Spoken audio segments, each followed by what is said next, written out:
The world is full of fake news and conspiracies. I mean, in my previous video, we talked about Pizzagate, which is a conspiracy that went way too far, and because of people that believed in the theory, so much lives were put in danger, and so many people that were innocent had to go through hell because of constant harassment and even death threats.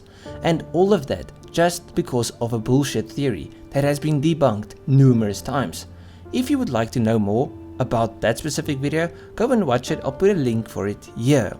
But today we aren't looking at a conspiracy theory. This is real. This is legit. Now, the Canadian government hired Frank Robert Wake, a psychology professor with the University of Carleton in the 50s, and his job was to build a machine that was supposed to be able to identify gay men.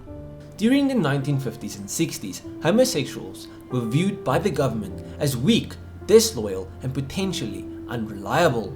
The government feared that they might be easy targets for the Soviet spies, who could blackmail them into giving up important secrets. During those years, Canada's government wanted to eliminate all homosexuals from the military, police, and even civil services. They compiled files of over 9,000 suspected homosexuals. In fact, reports indicate that the Royal Canadian Mounted Police created a secret task force whose sole purpose was the identification and dismissal of every gay person in public service. So the government wanted to get rid of homosexuals in public services.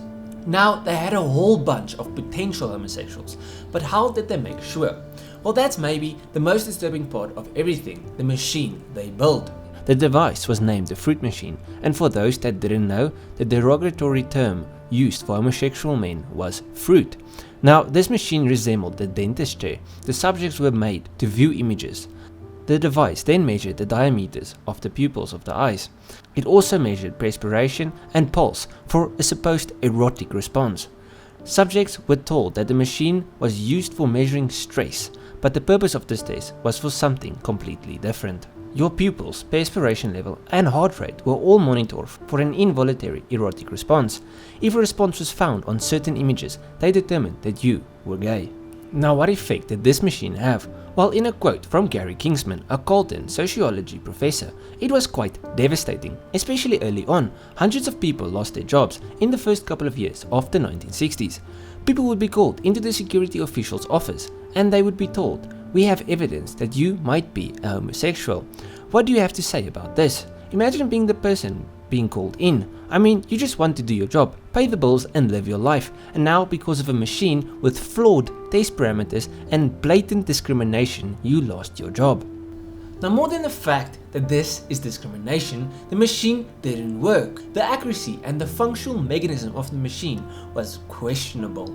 The pupillary response test was based on fatally flawed assumptions that visual stimuli would give an involuntary reaction that can be measured scientifically.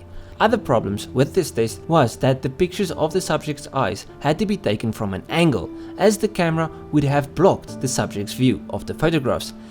And the biggest flaw with this machine was that with each photo, the amount of light coming from the screen would change.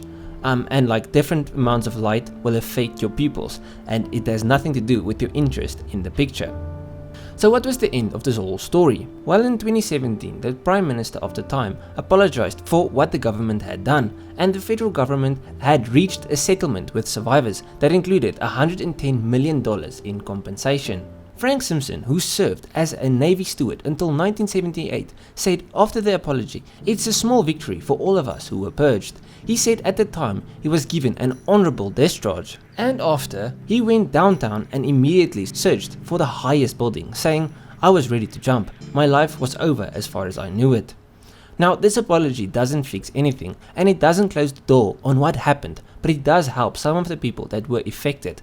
Simpson also said there is a bit of peace of mind that the government has finally realized that they were wrong. So at the end of it, this is quite a bad stain on the history of the Canadian government. And this also shows that not all conspiracies are a load of bullcrap. Sometimes there is truth to the stories.